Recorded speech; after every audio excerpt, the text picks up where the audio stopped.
সবাইকে নমস্কার, সালাম। আজকে তোমাদের সামনে নতুন একটা ভিডিও, নতুন একটা ক্লাসে হাজির হলাম। যারা এসএসসি পরীক্ষা দিচ্ছ এবছর, তাদের জন্য এই টপিকসটা খুব গুরুত্বপূর্ণ। যারা সামনে পরীক্ষা দেবো তাদের জন্য এই ভিডিওটা দেখলে অনেক উপকৃত হবে। ভিডিওটায় আমরা উচ্চতর গণিতের স্থানাঙ্ক জ্যামিতি থেকে দুটো বিষয় চয়েস করছি। এই ভিডিওর শেষে শুধু স্থানাঙ্ক জ্যামিতিতে সমরেখ এবং সমবিন্দু, সমরেখ এবং সমবিন্দু এই দুটো বিষয়ের উপর আশা করি তোমরা ক্লিয়ার ধারণা পাবা, যার কোনো সমস্যা হবে না। যে এটা এই জন্য গুরুত্বপূর্ণ। এখান থেকে তোমরা সিকিউ অর্থাৎ সৃজনশীল প্রশ্নে কিছু অংশ প্রশ্ন থাকতে পারে এবং এমসিকিউ অংশে অর্থাৎ বহু নির্বাচনী অংশেও থাকবে এখানে। তা আমরা আজকে আলোচনা করব সমরেখ এবং সমবিন্দু। কখন সমরেখ হবে এবং কখন সমবিন্দু হবে, কোন ক্ষেত্রে আমরা সমরেখ বলবো, কোন ক্ষেত্রে আমরা সমবিন্দু বলবো। আচ্ছা, তার আগে আমরা একটু জানি। আচ্ছা, সমরেখ অর্থাৎ রেখাটা সমান বোঝাচ্ছে, আর সমবিন্দু অর্থাৎ বিন্দুটা সবার জন্য সমান বোঝাচ্ছে। আর সমরেখ মানে রেখার ক্ষেত্রে সমান বোঝাচ্ছে, আবার রেখার ক্ষেত্রে কি। আচ্ছা, আমরা যাই সমরেখ। সমরেখ বলতে হচ্ছে রেখা, আমরা যদি অনেকগুলো বিন্দু চয়েস করি, তাহলে এই বিন্দুগুলো যদি একটা সরলরেখার উপর দিয়ে যায় বা একটা সরলরেখা বলা যায়, তখন এরকম আমরা সমরেখ বলতে পারি। আচ্ছা, আমার সংখ্যাটা আসি। ধরে নিই আমরা আমাদের কাছে বিন্দু আছে 3 বা ততোধিক, 3 বা ততোধিক বিন্দু আছে।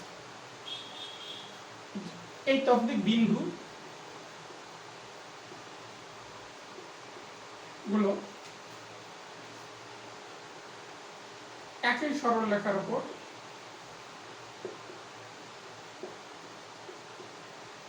অবস্থিত। অর্থাৎ যদি 3 বা ততোধিক বিন্দুগুলো যদি একই সরলরেখার উপর থাকে, যেমন আমরা চিন্তা করতে পারি আমার একটা রেখায় এরকম একটা রেখা আছে, এখানে আমি একটা বিন্দু নিলাম এ, এখানে একটা বিন্দু নিলাম বি, এখানে একটা বিন্দু নিলাম সি। এখন এটা স্থানাঙ্ক আছে, একটা স্থানাঙ্ক আছে। এই তিনটা বিন্দু যদি একটা সরলরেখার উপর থাকে, তাহলে আমরা সমরেখ বলবো। তাহলে আমরা বলতে পারি, প্রথম পয়েন্টে আমরা এটাকে এভাবে বলতে পারি, 3 বা ততোধিক বিন্দুগুলো একই সরলরেখার উপর অবস্থিত হলে সমরেখ। তাহলে বিন্দুগুলোকে বলবো সমরেখ। আচ্ছা, সমবিন্দু অর্থাৎ বিন্দুটা তো সবার জন্য সমান, অর্থাৎ সাধারণ কমন পয়েন্ট, সবার জন্য সমান। মনে করো একটা সরলরেখা এখান থেকে গেল, একটা সরলরেখা এখান থেকে গেল, আরেকটা সরলরেখা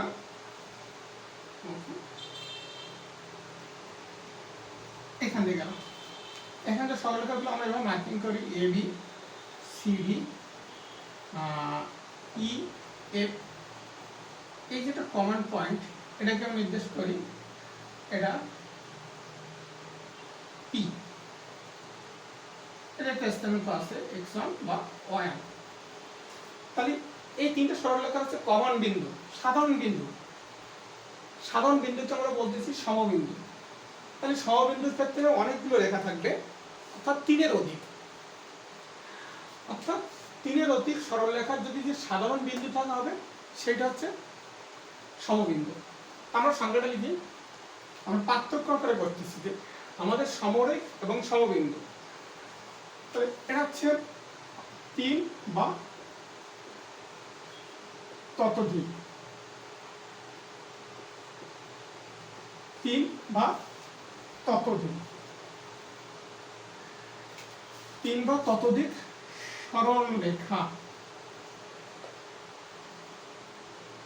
সরলরেখায় একটি সাধারণ বিন্দু দিয়ে গমন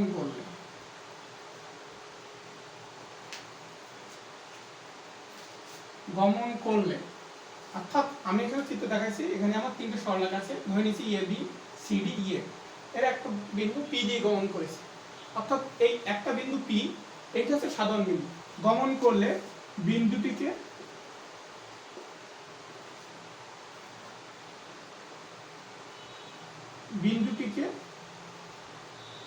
সমবিন্দু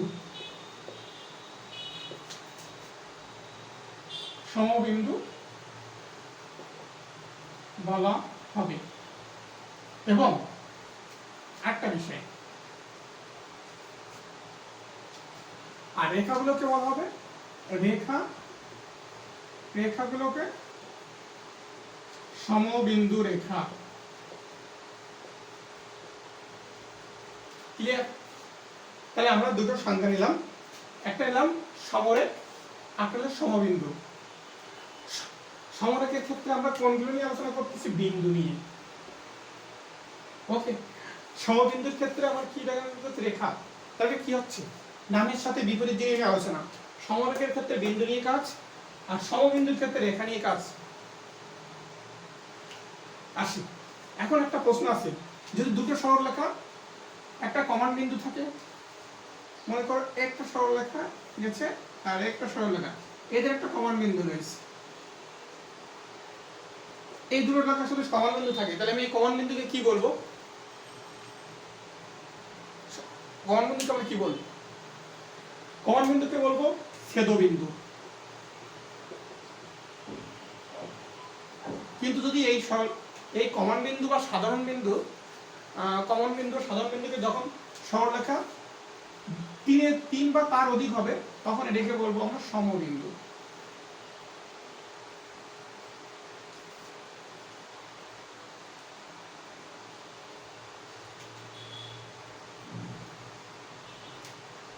তাহলে আমরা প্রথমে জানলাম সমরেখের সংজ্ঞা, তারপর সমবিন্দুর সংজ্ঞা। এবার আসি এগুলো কিভাবে নির্ণয় করতে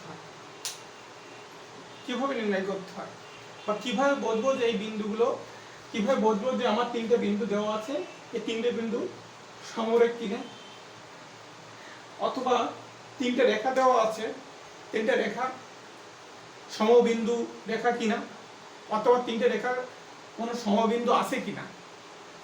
প্রথমে আমরা আসি, খেয়াল করো, প্রথমে আমরা আসি সমরেখের ক্ষেত্রে।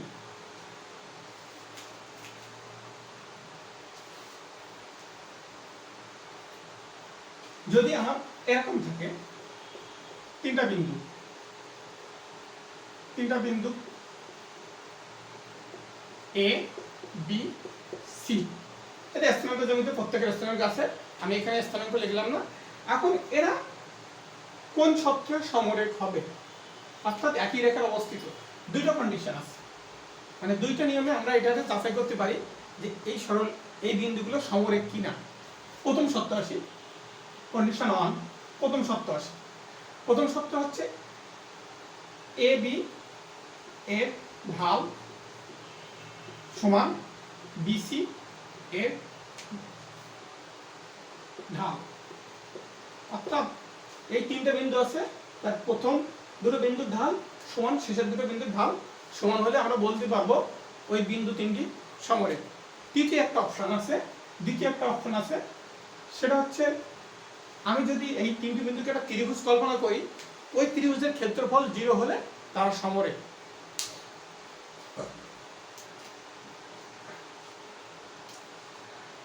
অর্থাৎ এবিসি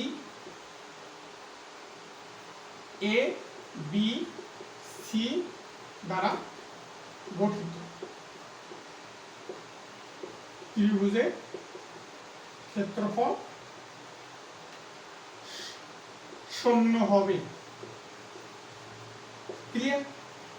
আচ্ছা, আমরা তো একটা সূত্র জানি যে তিনটে বিন্দুর স্থানাঙ্ক যদি এরকম থাকে x1 y1 x2 y2 x3 y3, এই ফর্মেটে আমরা হলে এই মানটা 0 হবে, যদি আমার এখানে এর স্থানাঙ্ক হয় প্রথম, এর স্থানাঙ্ক হয় এইটা, বির এইটা, এর স্থানাঙ্ক এইটা হয় বিন্দু হয়, বির এই বিন্দুটা হয়, সি যদি এই বিন্দুটা হয়, তাহলে এই ভ্যালুটা 0 হবে।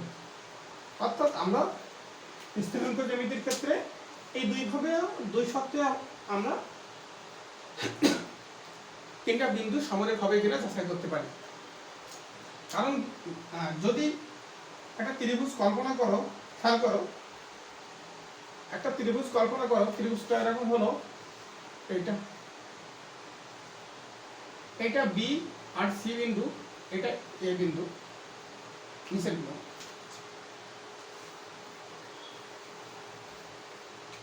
আচ্ছা, এই তিনটে বিন্দু সমরেখ হতে গেলে কি হওয়া লাগবে? এই ত্রিভুজটার এইটাকে আমরাকে এভাবে এভাবে নিচে একদম এই রেখার উপর নিয়ে আসা লাগবে, তাহলে না একই রেখার উপর অবস্থিত হবে। অর্থাৎ এই রেখাটা এখানে আসলে এখন এটা ত্রিভুজ থাকতেছে না, তাহলে ক্ষেত্রফল তখন এই এবিসি ত্রিভুজের ক্ষেত্রফল 0 হয়ে যাবে। অর্থাৎ যখন আমরা এই বি এবং সি বিন্দু আমার ভূমিতে আসে, যখন আমার অপর শীর্ষবিন্দু একে আমি এই রেখার উপর নিয়ে আসবো, তখন এই তিনটে বিন্দু সমরেখ হয়ে যাবে, একই রেখার উপর অবস্থিত হবে। তাই সেক্ষেত্রে এই ত্রিভুজের ক্ষেত্রফল 0 হবে। ক্লিয়ার? আশা করি তোমরা ক্লিয়ার হয়েছো। এবার আসি আমরা আরেকটা, সেটা হচ্ছে সমবিন্দু রেখা। আচ্ছা, কখন তিনটে সরলরেখা সমবিন্দুর হবে?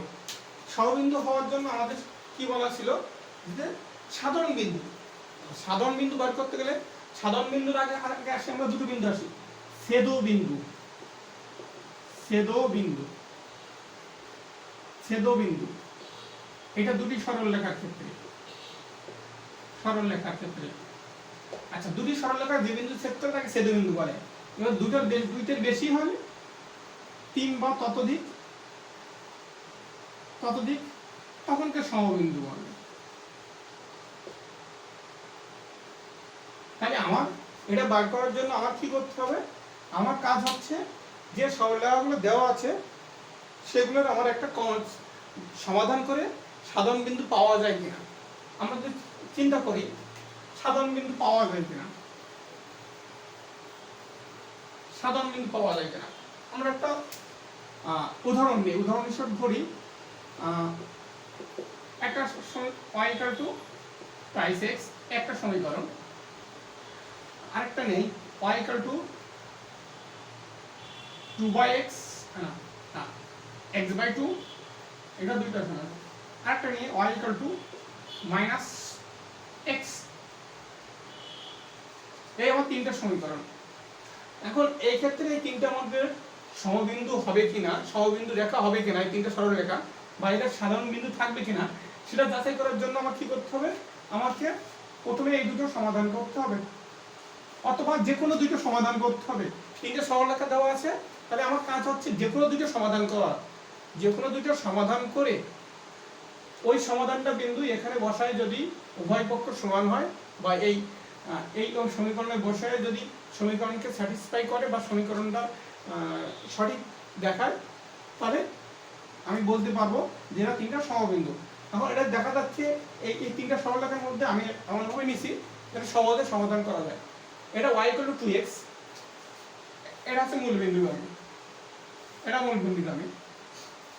হ্যাঁ, তারপর এটা লিখলাম যে y = 2x, আরেকটা আছে x/2, এটাও মূলবিন্দুগামী, এটাও মূলবিন্দুগামী। আরেকটা আছে y = -x, এটাও মূলবিন্দুগামী, এটা বিপরীত দিকে যাচ্ছে, y = -x।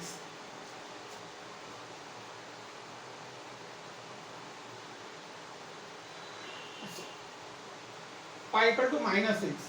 এখন এই তিনটে বিন্দুর সমান বিন্দু হচ্ছে 0, 0 বিন্দু, অর্থাৎ এর হচ্ছে সমবিন্দু হচ্ছে এই তিনটি সরলরেখার সমবিন্দু আমরা কি বললাম? তাহলে মূল বিন্দু হচ্ছে 0, 0 বিন্দু হচ্ছে এর 0, 0 বিন্দু হচ্ছে এর সমবিন্দু। তাহলে আমরা বলতে পারি এই তিনটে বিন্দু সমবিন্দু। তোমরা বলো তো আর কি কি ক্ষেত্রে আমরা সমবিন্দুর উদাহরণ পাই? বলতে পারবে আর কি কি ক্ষেত্রে আছে? আচ্ছা, জ্যামিতিতে আমরা যখন জ্যামিতিতে আমরা আরো কিছু ক্ষেত্রে আমরা সমবিন্দুর উদাহরণ এই ধরো তোমরা আমরা একটা ত্রিভুজ অঙ্কন করলাম, ত্রিভুজটা এরকম। এখন এই ত্রিভুজের তিনটা মধ্যমা অঙ্কন করি।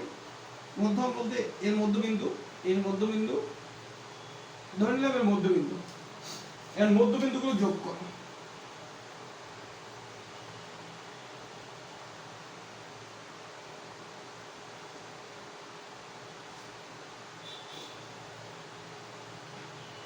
ধরে নিলাম এরকম তিনটা মধ্যমা, এরকম তিনটা বিন্দু দিয়ে গেছি। অঙ্কনটা ঠিকঠাক হলে একটা বিন্দু সেট করবে। এখন যদি এখানে আমার ত্রিভুজগুলো যদি এরকম থাকে, অর্থাৎ আমরা এখানে মধ্যমা হচ্ছে এডি, বিই আর সিএফ, এইটা হচ্ছে মধ্যমা রেখা, মধ্যমা। অর্থাৎ ত্রিভুজের মধ্যমাগুলো একটা বিন্দু ছেদ করে, এটাকে বলা হয় ভরকেন্দ্র। এটার নাম হচ্ছে ভরকেন্দ্র। এখন এই একটা তিনটে সরলরেখা একটা বিন্দুতে গমন করেছি, তাহলে এদের একটা কমন বিন্দু আছে, সেটা হচ্ছে ভরকেন্দ্র। তাহলে আমরা এক্ষেত্রে কি বলতে পারি? এডি, বি, সি, এফ। সিএফ হচ্ছে সমবিন্দু রেখা। এরা তিনটা হচ্ছে, এই তিনটা হচ্ছে সমবিন্দু রেখা। অর্থাৎ এদের একটা সমবিন্দু আছে, সাধারণ একটা কমন পয়েন্ট আছে। তোমার নিচে ক্লিয়ার হয়েছে যে আমরা সমরেখ কাকে বলবো এবং সমবিন্দু কাকে বলবো এবং তারা কিভাবে নির্ণয় করব, সমবিন্দু কোন ক্ষেত্রে হবে, সমরেখ কি হবে, এটা আমরা অনেকটা ক্লিয়ার। তাহলে আমরা তোমরা যারা পরীক্ষার্থী রয়েছে এবার, তাদের জন্য এটা অনেক গুরুত্বপূর্ণ যে সমরেখ কিভাবে বের করব, সমবিন্দু কিভাবে বের করব। আমরা বলেছি, এর আগে বলছি, সমবিন্দু বের করতে গেলে, সমরেখ বের করতে গেলে প্রথমে কি করতে হবে? সমরেখ বলতে হচ্ছে আমার বিন্দু নিয়ে কাজ, আর সমবিন্দু বলতে আমার রেখা নিয়ে কাজ। ওকে, এরপর সমরেখের ক্ষেত্রে বিন্দুগুলো থাকবে তাদের প্রথম দুটো ঢাল সমান শেষ দুটো বিন্দুর ঢাল সমান হলে হচ্ছে, অথবা ওই বিন্দু দিয়ে যদি আমি একটা ত্রিভুজ গঠন করি তাহলে তার ক্ষেত্রফল সমান হবে। ক্ষেত্রফল সমান কত হবে? 0। আর যদি আমি সমবিন্দু বের করতে যাই, সমবিন্দু বের করতে গেলে আমার রেখা নিতে হবে, কয়েকটা রেখা দেওয়া থাকবে। প্রমাণ করতে বলতে পারে দেখাও যে এইটা সমবিন্দু রেখা কিনা, অথবা এদের সমবিন্দু নির্ণয় করো। কারণ সমবিন্দু যদি নির্ণয় করতে বলে তোমার, সেক্ষেত্রে কি করতে হবে? ওই বিন্দুগুলো, ওই সরলরেখাগুলো সমাধান করতে হবে। সমাধান করে দেখতে হবে কোনো সাধারণ বিন্দু আছে কিনা। অর্থাৎ প্রথম দুটো সমাধান করে যে বিন্দু পাবো সেটা দ্বিতীয় সরলরেখায় বসায় যদি আমরা দেখাতে পারি যে দ্বিতীয় সরলরেখা উভয় পক্ষ সমান আছে, তাহলে বলবো ওই তিনটি সরলরেখা হচ্ছে আমার কি সমবিন্দু সরলরেখা। এবং যে বিন্দুটা পাইছি কমন সাধারণ বিন্দুটা, সেটাকে আমরা বলতে পারি সমবিন্দু। আমার মনে হয় তোমার অনেকটা ক্লিয়ার হয়েছে। তো সবাই পড়াশোনা করো। ধন্যবাদ সবাইকে।